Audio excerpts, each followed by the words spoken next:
అజ్ వాస్తవికత. ఉర్దూ మూలం మౌలానా మౌదూది. అనువాదం ఎస్ఎం ఖాద్రి. పాఠకుడు doctor Nagoor Sheikh. Please like, share, subscribe, bell icon. అజ్ వాస్తవికత రెండో భాగం తరువాయి. అంటే అరేబియా అంతటా దోపిళ్ళు, హత్యలు, పోట్లాటలు రాజ్యం ఏలేటప్పుడు ఈ హరం దైవగృహంలో సతతం శాంతే నెలకొని ఉండింది.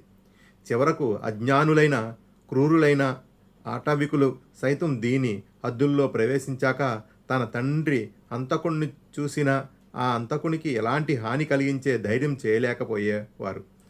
అల్ అన్కబూత్ 67. ఈ గృహాన్ని కాబా మేము మానవులందరికీ కేంద్రంగాను శాంతి నిలయముగాను చేశాం.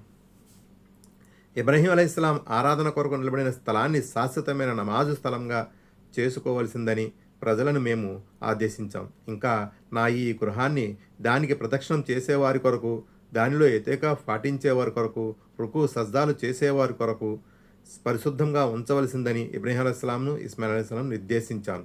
ఆ తర్వాత ఇబ్రహీం అలైహిస్సలాం అల్లాహ్ను ఇలా అర్థించాడు: ప్రభు, ఈ నగరాన్ని సుఖశాంతుల నగరం చెయ్యి. ఈ నగరవాసుల్లో అల్లాహ్ను, పరలోకాన్ని విశ్వసించే వారికి అన్ని రకాల పండ్లు, ఫలాలు ఆహారంగా ప్రసాదించు. అప్పుడు అతని ప్రభు ఇలా జవాబు పలికాడు: విశ్వసించని వారికి కూడా ఇహలోకపు తాత్కాలిక జీవితావసరాలను ప్రసాదిస్తాను, కానీ చివరకు వారిని నరకయాతన వైపునకు ఈడుస్తాను. అది అత్యంత దుర్భరమైన నివాస స్థలం. ఇబ్రహీం అలైహిస్సలాం, ఇస్మాయిల్ అలైహిస్సలాం ఈ ఇంటి గోడల్ని ఎత్తేటప్పుడు ఈ విధంగా ప్రార్థించేవారు: ఓ మా ప్రభు, మా ఈ సేవను నీ దయతో స్వీకరించు. నీవు అందరి మొరలను ఆలకించేవాడు, అన్నీ తెలిసినవాడు. ప్రభు, మా ఇద్దరిని నీకు విధేయులుగా చేసుకో. పూర్తిగా నీ విధేయతకే అంకితమయ్యే ఒక జాతిని మా సంతతి నుండి ఆవిర్భవింపచేయి. నీ ఆరాధనా రీతుల్ని మాకు తెలుపు. మా తప్పుల్ని మన్నించు. నీవు అమితంగా క్షమించేవాడవు, అనంతంగా కరుణించేవాడవు. ప్రభు, నీ వాక్యాలు వారికి వినిపించి, నీ గ్రంథాన్ని, నీ దివ్య జ్ఞానాన్ని వారికి బోధించే వారి జీవితాలను తీర్చిదిద్దే ఒక ప్రవక్తను స్వయంగా వారి జాతి నుండే వారిలో పుట్టించు. నీవు సాటిలేని సర్వాధికారివి, అనుపమ ప్రజ్ఞాశాలివి. అల్-బకరా 125, 129. ఇబ్రహీం అలైహిస్సలాం ఇలా ప్రార్థించిన సందర్భాన్ని జ్ఞాపకం తెచ్చుకో. ప్రభు, ఈ నగరాన్ని అంటే మక్కాను శాంతి నగరంగా చెయ్యి. నన్ను, నా సంతానాన్ని విగ్రహ పూజ నుండి కాపాడు. ప్రభు, ఈ విగ్రహాలు చాలామందిని మార్గం తప్పించాయి. నా సంతానాన్ని కూడా ఇవి మార్గం తప్పించే అవకాశం ఉంది. కనుక వారిలో నా విధానంపై నడిచేవాడు, నావాడు, నాకు వ్యతిరేకంగా ఉన్న విధానాన్ని ఎవడైనా అవలంబిస్తే నిశ్చయముగా నీవు క్షమించేవాడవు, కరుణామయుడవు.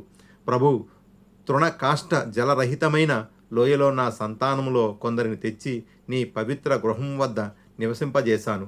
ప్రభు, వారు ఇక్కడ నమాజు స్థాపించాలని నేను ఇలా చేశాను. కనుక నీవు ప్రజల హృదయాలను ఆసక్తితో వారి వైపునకు మొగ్గేలా చెయ్యి. తినడానికి వారికి పండ్లు ప్రసాదించు. బహుశా వారు కృతజ్ఞులవుతారేమో. ఇబ్రాహీం 35, 37. మేము ఇబ్రహీం అలైహిస్సలాంకు ఈ గృహం అంటే కాబా గృహం కొరకు స్థలాన్ని సూచించినప్పటి సందర్భాన్ని జ్ఞాపకం తెచ్చుకో.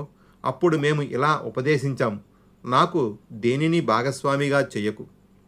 ప్రదక్షిణ చేసేవారి కొరకు, ఖియాం, రుకు, సజ్దాలు చేసేవారి కొరకు నా గృహాన్ని పరిశుద్ధంగా ఉంచు. హజ్ కొరకు మానవులందరికీ పిలుపు ఇవ్వు. వారు నీ వద్దకు ప్రతి సుదూర ప్రాంతం నుండి కాలి నడకతోనూ ఒంటెలపైన ఎక్కి రావాలని, మరియు వచ్చి వారు తమ కొరకు ఇక్కడ ఉంచబడిన ప్రయోజనాలను చూసుకోవాలని, అల్లాహ్ వారికి ప్రసాదించిన పశువుల మీద కొన్ని నిర్ణీత దినాలలో ఆయన పేరును స్మరించాలి. స్వయంగా వారు తినాలి. లేమి గురి అయిన అగత్య పనులకు పెట్టాలి.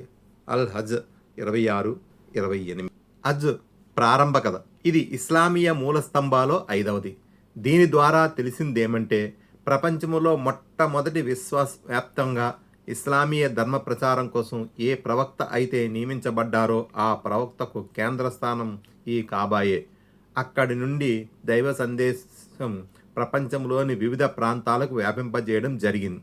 హజ్ విధానాన్ని ఖరారు చేయడానికి గల కారణం ఏకేశ్వర దాస్యం చేయడానికి ప్రతిన బూనిన వారు ఆయన ఆదేశాల్ని శిరసా వహించడానికి సిద్ధమైన వారు. వారు ఏ జాతి వారైనా ఏ దేశానికి చెందిన వారైనా అందరూ కలిసి ఈ కేంద్రంతో సంబంధం పెట్టుకోవాలి. ప్రతి సంవత్సరం ఇక్కడికి వచ్చి ఈ కేంద్రం చుట్టూ ప్రదక్షిణ చేయాలి. అంటే వారి జీవితం తన కేంద్రం చుట్టూ తిరిగే చక్రం లాంటిది అని ఈ అంతర్భావనకు హజ్ బాహ్య ప్రతీకగా భావించాలి. హజ్ చరిత్ర. హజ్ ఎందుకు ప్రారంభం అయిందో చెప్పాను. ఇదే కాకుండా హజరత్ ఇబ్రహీం అలైహిస్సలాం మక్కా నగరాన్ని ఇస్లామీయ ఉద్యమానికి కేంద్ర బిందువుగా చేశారని, ఇక్కడ ఆయన పెద్ద కుమారుడైన హజరత్ ఇస్మాయిల్ అలైహిస్సలాంను తన తదనంతరం కూడా ఈ ఉద్యమాన్ని కొనసాగించేందుకు నియమించారని కూడా వివరించారు. హజరత్ ఇస్మాయిల్ అలైహిస్సలాం తర్వాత ఆయన సంతతి ఎప్పటి వరకు తన తండ్రి మార్గంపై స్థిరంగా ఉందన్నది ఆ దైవానికే తెలుసు.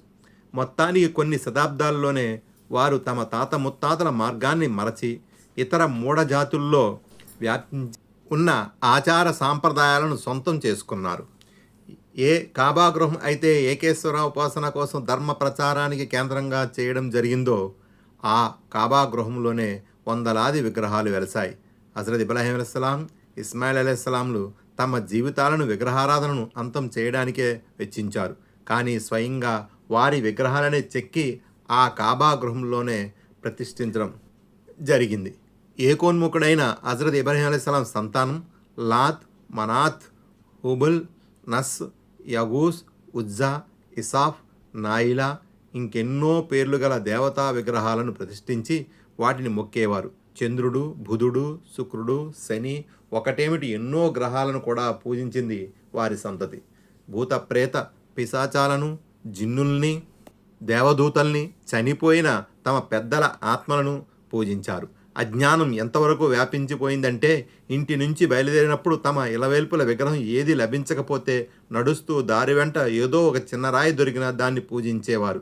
ఆ రాయి కూడా లభించకపోతే మట్టిని నీటితో కలిపి దాన్ని ఓ ముద్దగా చేసి దానిపై మేకపాలు చిలకరించేవారు. ఆ ప్రాణము లేని మట్టి ముద్ద వారి పాలిట దేవతగా తయారయ్యేది.